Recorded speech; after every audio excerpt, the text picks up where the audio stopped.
Our first word is prior. Prior. Prior is a more advanced way of saying before. So I did something before, or you can talk about before the meeting. You can say prior to the meeting, or prior to this job, I was doing something else. So this is something that you can use in a conversation, maybe that's casual and everyday, or you can use it in a more academic setting when you're talking about maybe I have a prior commitment, meaning if somebody asks you, hey, are you free to come to the meeting, or can you come to this business thing next week? You can say, oh, I'm sorry, I can't attend. I have a prior engagement. It just means I already made plans with somebody else, but it's in a much more maybe elegant or advanced way. Prior. Prior. Next, intellect. Intellect. Intellect. Now I'm pronouncing it more clearly so you can hear it, but often you will just hear this as intellect. Intellect. Intellect. So we don't put the T in there because people understand what we're saying, and we don't need to overpronounce in that way. So he has a good intellect, intellect, intellect, intellect. So intellect just means your smarts or your brains or anything just being, related to your mind. So if something like a conversation is more intellectual, it means you're thinking about more interesting things or more academic or more difficult things rather than maybe talking about sports or something like that. So I guess you can get intellectual about sports if you're talking about maybe specific numbers or statistics or something. You're getting very detailed, maybe the way an academic might look at sports, but there's just the average conversation about that as well. So intellectual, a person can be intellectual, or you can talk about the intellect of someone. Intellect, intellect. Next, we've got two words that you'll hear in conversations very often. These are roughly and basically. Now, when you're using these words, these are often just ways of maybe instead of using a filler word like or we'll use basically as a way of telling a story, and then at the end of that saying, well, here's a more basic way or a simpler way of explaining something like that. So if I'm giving an explanation and then I say basically this and this. And you'll often hear this with short stories, or people are talking about something that happened during their day. They will say, well, I did this and this. Basically, I was very busy. So you can use that. And again, this is a great way to practice your conversation. You don't want to use more words or speak more than you have to, but this is a great way to take something and then try to add just a few more words to the things that you're saying, because this gives you an opportunity to practice. So anytime you speak with someone, you can tell them a story. Basically, it was something like this. So yesterday I went shopping with my family, and then we went out to dinner, and then we had this other thing, and then this, and then that. Basically, it was a very busy day. So again, I'm using that to just have a little bit more extra when I'm explaining something. Now, roughly is a similar word where we're talking about something maybe in general, and basically we want to explain something, but maybe we don't have specific details about that. So roughly 30 people came to the party yesterday. So I don't know exactly, maybe it was 40 people or maybe it was 25. I don't know, but roughly something like that. So if you want to explain something and you don't have an exact number, roughly is a really great conversational way of explaining that. So roughly or about something, but roughly is even more conversational than saying about. Roughly, roughly. Next, to ambush someone. Ambush. Now, ambush, if you think about as just a way to remember this, you're hiding in a bush or behind a bush, and then someone walks out and you jump out and try to grab them or do something like that. So to ambush someone, this is the physical idea of something where you're, again, trying to wait for someone and to hide and to be careful. And then when someone comes for you, and this could be the same thing like if you watch a lion trying to ambush an antelope in Africa, or a lion trying to catch some other animal. So the lion is waiting to ambush that other animal. So an alligator might do the same thing. They wait in the water just with their eyes out looking in. Some animal comes to drink, and then the alligator or the crocodile tries to grab that animal. So these are called ambush predators, and these are the physical uses of ambushing someone. But you'll also find this mentally, where even if you have a group conversation where like a couple of people, like an interview specifically, a interviewer might be talking with someone, asking them some very gentle questions, and then they ambush them by saying, well, like what happened to this other thing, and they're going to embarrass that person or try to use some example where, maybe that person wasn't expecting that conversation topic, but they're in an interview and now they have to say something or they will look stupid. So they're being ambushed, and we call this an ambush interview. Anyway, that's what ambush means. It just means to wait for someone to come. Usually you have some kind of trap, or you're just waiting for that person so you can capture them or do something that makes them look silly. To ambush. Next, a similar kind of related to military and war and things like that. This is the word recon, short for reconnaissance. But most people, even in the military, will just talk about recon rather than reconnaissance because, again, we're trying to express the same thing in a shorter, faster way. Now, recon just means you're looking usually in a physical area about maybe where the enemy is, and you're trying to send a few people out. Okay, we found the enemy is over there, and how are we going to create some strategy? What is our plan to fight them or to run away or do something like that? So it's kind of a form of spying, but usually it just means, if you think about traditional military where you have two armies that are fighting against each other, you have to figure out what the other army is doing and what your strategy is for that. So when you're doing reconnaissance or you're on a recon mission, you're trying to figure out that information. Recon.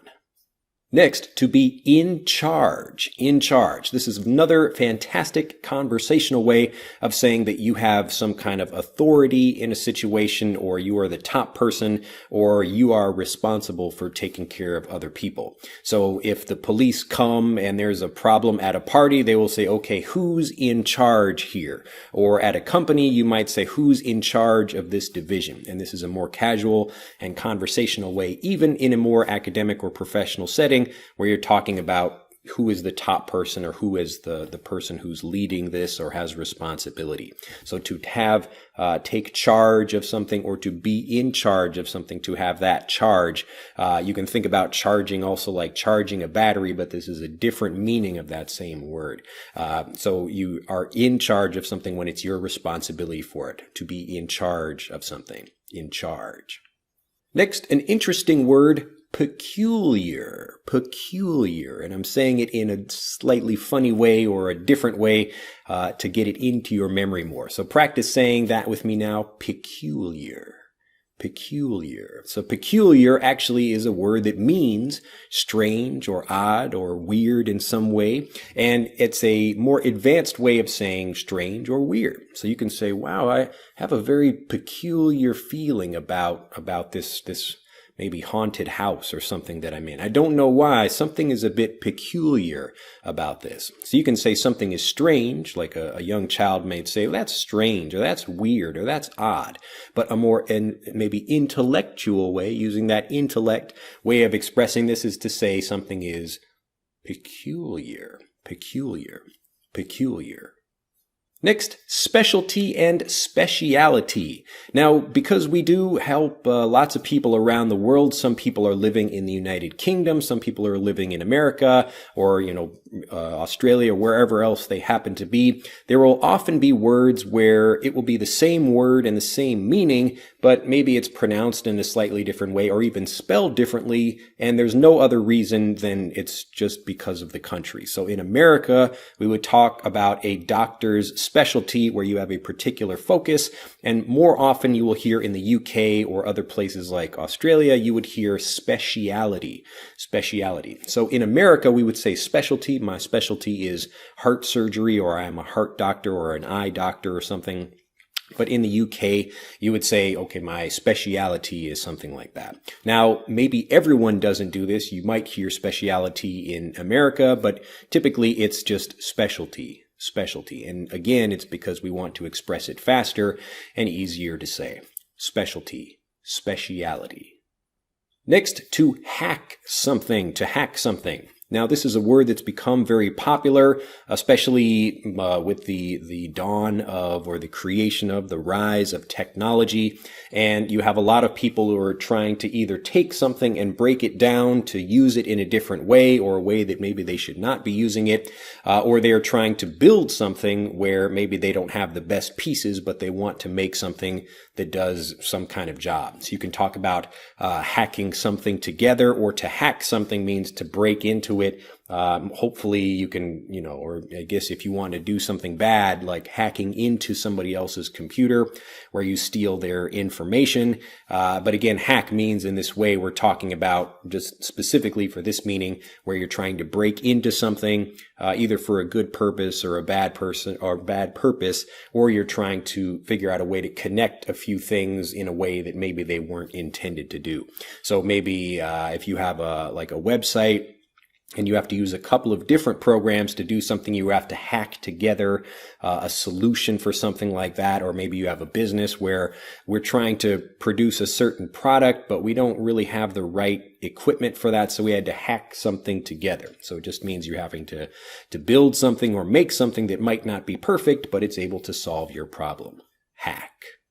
Next, another great word, hypothetical. Hypothetical. Hypothetical just means you're guessing about something, or you just want to say maybe something is not real, but let's talk about it anyway. So if I'm asking someone, maybe they have given me some rules about a certain thing. I'm working at a new job. I'm going to be working at a hotel, for instance. And I'm talking to my boss, and I say, hypothetically, if a person with a gun comes in here and tries to steal our money, what should we do? So I'm guessing that will probably not happen, but I'm saying hypothetically, what will happen, or what should we do in that instance? So when you talk about something being hypothetical or a hypothetical situation, it's probably not going to happen, but it's a great exercise for thinking about things. And so when I often speak with learners about how they should be thinking or practicing, you can imagine a lot of hypothetical situations where you might practice saying something or using something in your mind, and a lot of that mental practice comes, and you can really develop, especially that's one of the great things about improving your speaking confidence and fluency, the mental practice that you can do in imagining yourself having like stories or telling stories. We'll talk more about that in the special mission homework assignment this month. But again, this idea of thinking about something that's not real, but maybe there's a possibility that could happen, is hypothetical. Hypothetical. Hypothetically speaking, what happens if something? Next, shady and mysterious. Now, you've probably heard the word mysterious before. You might have even heard shady, but shady just means something that, like, it doesn't look right, or maybe somebody is doing something that they should not be doing. We talk about shady characters, meaning people that are doing, maybe you see some people doing something, maybe somebody is buying or selling some drugs or trying to steal something. So when you look at shady behavior, or you notice people doing things they should not be doing, you can talk about, again, that maybe being some kind of evil, or maybe just something slightly bad, something wrong that they should not be doing. Now, mysterious doesn't necessarily mean it's evil. It just means you don't know what's happening. So there's a mysterious situation, just a mystery. You don't know if something is good or bad, or helpful, or it will hurt you, something like that. But often you will hear these things spoken about together in conversations or stories, when you will say, well, there was a mystery about something. And if it's a negative kind of thing, you can say, well, like that guy was behaving in a shady way. So he was doing something, he was looking around like this. Yeah, he looked like he was causing trouble. We don't really know, so there's a mystery about that. Shady and mysterious. Next, to lure someone, or to have a lure. A lure just means to pull something. When you have a lure, this is the physical idea, or the physical thing, like you have a fishing hook with some kind of bait at the end. That bait is the lure. So it's trying to attract someone. So the word lure is both a noun and a verb. You can lure someone if you're trying to attract them. Like maybe some young woman might try to lure some some men to do something by putting on a very sexy dress or something. So that's trying to lure them. Or the lure itself is we want to do something, and so we're going to maybe try to catch some criminals by putting some free money out on a table or something like that. So the lure of the thing is also used to lure people. Lure. Next, assailant. Assailant. To assail just means you're going to attack someone in some kind of way, and you can do this mentally when you're talking. Maybe you're yelling at someone's assailing me with lots of angry comments or something. Or you can be physically hurting someone if you're attacking them, trying to steal their wallet or their watch or something like that. So an assailant is a person who's doing this. So a person who is assailing someone, the assailant, typically this is a more educated way of describing this. You won't often hear robber or like violent person or something as a word on the news. So on news programs, they will typically say the assailant did something. And again, this just means someone who is hurting someone or causing some kind of trouble, usually physically. Assailant. And our last of our short words is obsessed. Obsessed. And this is a very common word you will hear in lots of movies, TV shows, and conversations. To be obsessed about something means you really are focusing on it. You're thinking about that thing all the time, even more than you should be. So maybe you have a regular job and you're supposed to be working from 9 to 5, and then you can go home and relax and play some video game or whatever, some comic book or other thing you want to be doing. But if you're obsessed about something, even while you're working, you're trying to play your game or do something else or whatever. So this is to be obsessed about something, really thinking about it, typically more than you should be, and often something that can hurt you. So maybe I'm obsessed about eating chocolate, or I'm obsessed about doing whatever. Again, it just means you're focusing on that. Now you can use it, and you will hear it used in the conversation when Alex is talking about being obsessed with a certain thing. So I'm obsessed with, Dungeons and Dragons, or I'm obsessed with this particular sporting event, like my particular soccer team or baseball team or whatever. And you will hear this when people are talking about something in a good way. So they say, well, I really like my team a lot. But a more casual and conversational way to describe this is to say you're obsessed. Obsessed. Now let's move into the longer phrases and expressions for this month. The first one is to be doing something, or as an example, I have been doing something for many years now. Now, this might sound like maybe a weird way of explaining this, but it's a more casual conversational way of saying up until now. So you've been doing something, you started doing something in the past, and you were doing it up until this point. Like for my example, I have been teaching for over 10 years now. Now we put the now at the end of that just to make it more casual and conversational. So nothing really changes. I have been teaching for over 10 years, or I have been teaching for over 10 years now. It's really the exact same thing, but we're making it a bit more casual and conversational and saying almost that we're continuing to do it, like right now I'm actually physically doing that thing. So if I'm in a conversation, like right now I'm actually teaching someone, so you can say I've been teaching for 10 years now. So even right now I'm continuing to do that thing. But if I just meet someone and they ask me, oh, what is your job or what do you do? Say, oh, I've been a teacher for 10 years or something like that. So it really doesn't matter, but if you want to add that now, you can, and it will help you sound more native and conversational. Now. Next, another fantastic phrase, in one form or another. In one form or another. Now listen carefully to how this blends. And also remember, when you're practicing phrases with me or you learn them with anybody else, you're learning all the words that come together, and then you practice saying it as one thing. And as you master the phrases and you blend the sounds of the words together, it becomes much easier to put them into conversations and use them, correctly and automatically without thinking about them. So in one form or another, in one former another, former another, former another. It's like another, former another, or another. In one form or another. In one form or another. Now you can hear people sometimes, they will say in one form or another, and they are trying to explain this and enunciate to pronounce clearly, but you don't have to do that. In one form or another. In one form or another. In one form or another. Now I'm saying this, just going over it a few times because it's important that you hear this, but often in one form, the or becomes more of an sound. In one form of, in one form or another. In one form or another. In one form or another.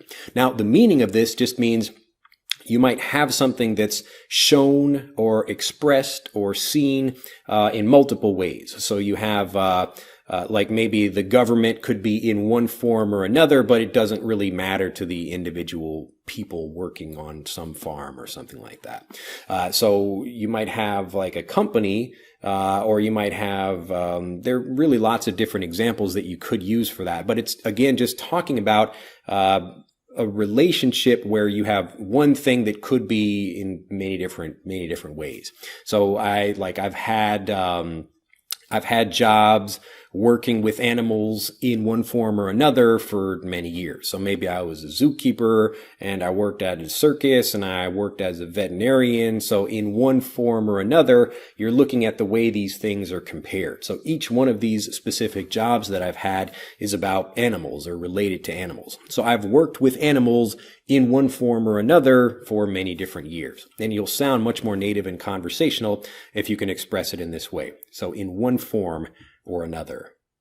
Next, to be on the ball and to use your wits or to have your wits about you. I believe we talked about this recently, but again, you'll see how these conversational expressions, they appear again and again. And when you hear them and you remember them, so we practiced that before. It's always good to get that review.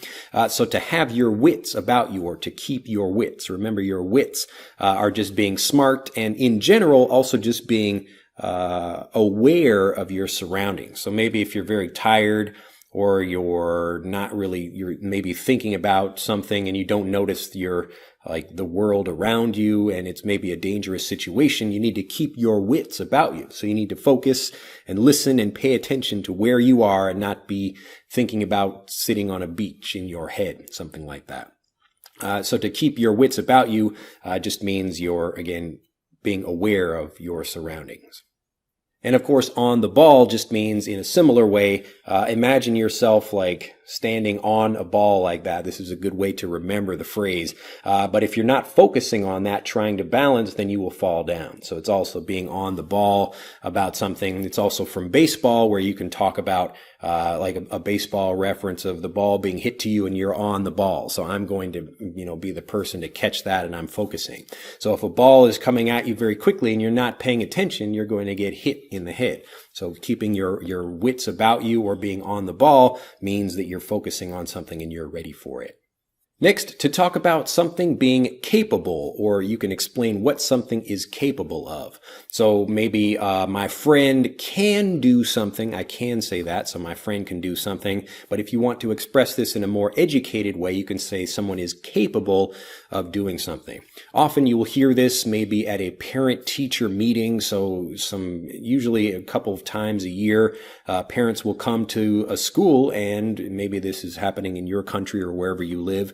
But the parents will come to the school and they will have a talk with the teacher about the student. So the teacher will say, well, the student is very good, but maybe he should work on this or something like that. And often the teacher will say that the student is capable of doing something like this. And they're talking about the potential of the student, usually as a way to tell the parents, hey, encourage your child to do something or read with them more. They are capable of being very smart and very active in class, but right now they don't really do that very much. So to be capable of doing something like they could do that, maybe they can do that, but you're trying to talk about the potential of something. So this company we are building is capable of becoming a multi-billion-dollar company, something like that. So we don't know if it can, but it could. So that's the potential of it. And a great way to talk about that is saying it's capable. So what it's capable of. Capable of. Next, another fantastic phrase, it's up to you. It's up to you. When something is up to you or up to him or up to them or up to someone else, it just means it's their choice or their responsibility. They can decide what something is they want to do. As an example, I'm talking with a group of my friends, or even if it's just my wife and I, we are thinking, okay, let's go out to dinner tonight. Where should we go? And maybe I don't have a good idea, so I say, well, it's up to you.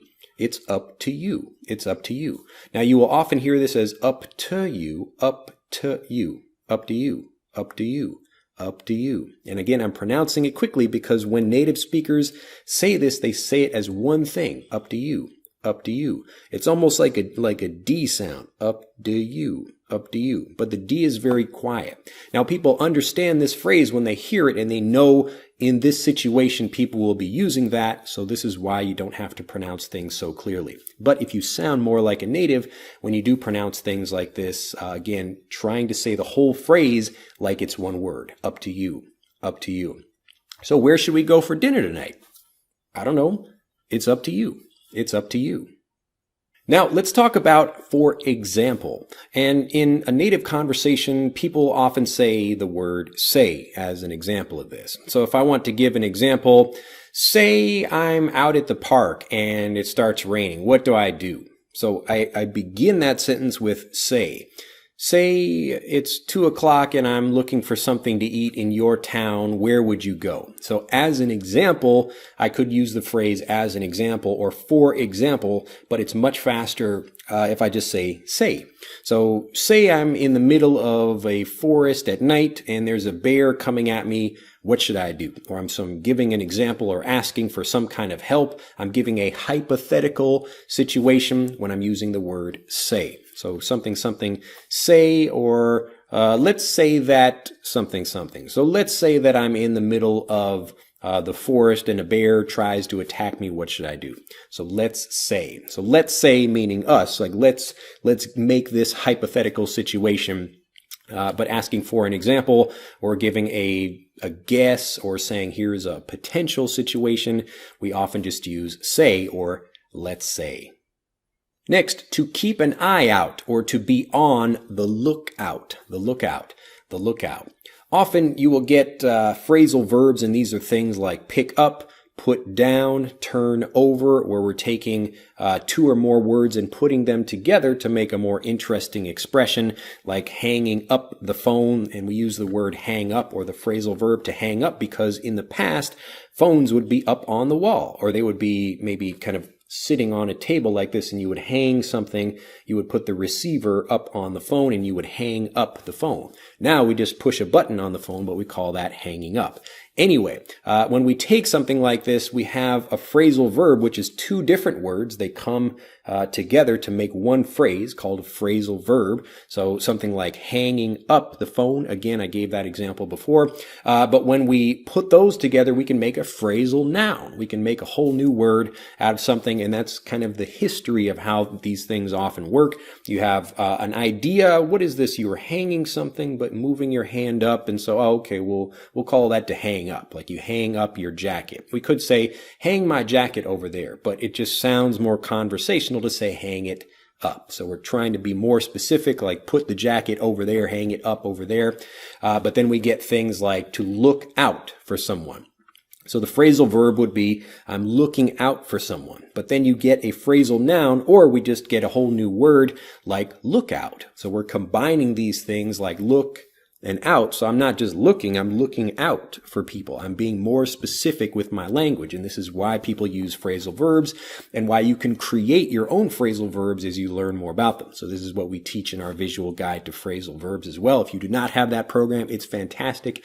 You should get it. But anyway, this is the kind of thing that we teach. So you understand how a phrasal verb works. And it's typically just taking some ideas like look, and then the specific, like, am I looking up or am I looking out? And usually if I'm looking for trouble, I am looking out for trouble. Or when you yell to someone, hey, there's a rock falling on you, look out.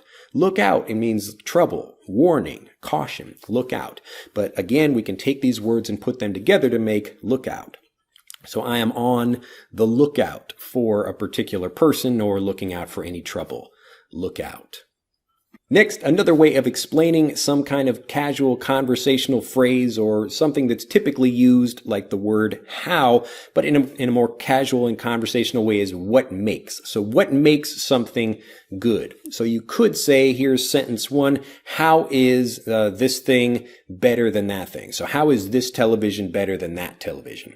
And then I could say that's a perfectly fine, correct English sentence. But if I want to sound more native and conversational, I can say, what makes this TV better than that TV? So how is this TV better than that TV? Or what makes this TV better than that TV? So what is the reason for something? It's the exact same idea as how, but you sound much more native and conversational if you use it this way. So what makes this better choice than that one? Or what makes him a good speaker? What makes you this? Or what makes you qualified to come to this position? So often you will see this as a job interview question. They will say, oh, what makes you suited for this position? Or if you're asking someone else about a particular applicant for a job, you can say, well, I don't know if that person would be good for the job. What makes them appropriate for this position? So it sounds much more native and conversational, and you can use it in many different situations. What makes? What makes?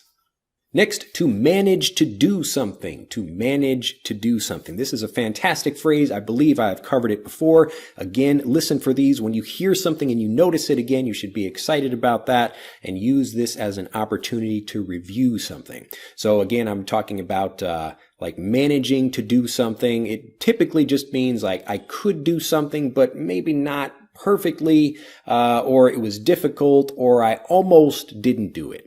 So I managed to get here on time. Maybe my airplane was late, and then I missed my train, and I had all these other problems, but I managed to get here. So to manage to do something is a fantastic phrase you can use when you're talking about just being able to do something just barely, or maybe there was a problem or something, like maybe you're sleeping and I was very sick and I wanted to go to work and I was really tired. So I managed to get out of bed. I got up and it was very difficult and my body hurt, but I went back to sleep. So I managed to get up, but I couldn't go to work. Or I maybe got to work. I managed to get to work. So I did it. It's like I was able to do it, but I didn't really do it well or perfectly.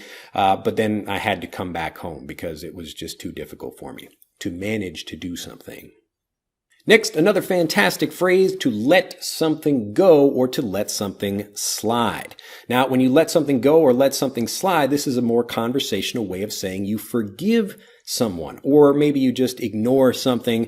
Like maybe a student of mine, I'm speaking with them and they maybe say something that they don't think it sounds rude, but maybe in English it does. And I understand what they're trying to say. And I say, oh, like I'm not going to get angry at that person because I understand what they're trying to say.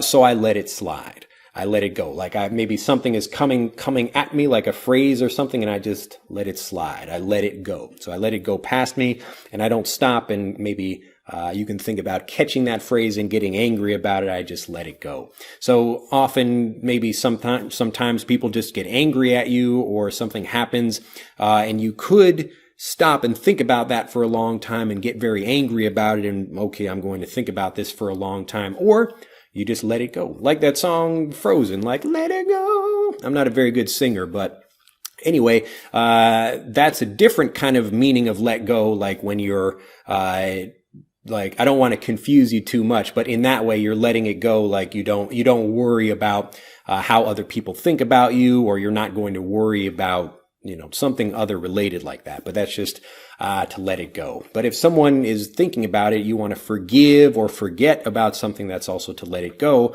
or to let it slide. Next, to get your dukes up or put your dukes up. This just means to get in a fighting position where you're about to box someone. So the best way to do this is just to show you how it works.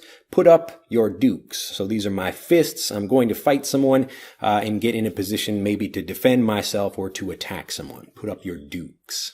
I'm Drew Badger, the founder of EnglishAnyone.com, and thanks so much for learning with me today. To discover hundreds more great ways to sound more native, improve your speaking confidence, and become more fluent, just do these 3 simple things right now. 1. Click on this link to subscribe to my YouTube channel for over 500 free videos. 2. click on this link to download my #1 ebook guide to fast fluency free. And 3. Click here to watch the most popular video on English fluency here on YouTube.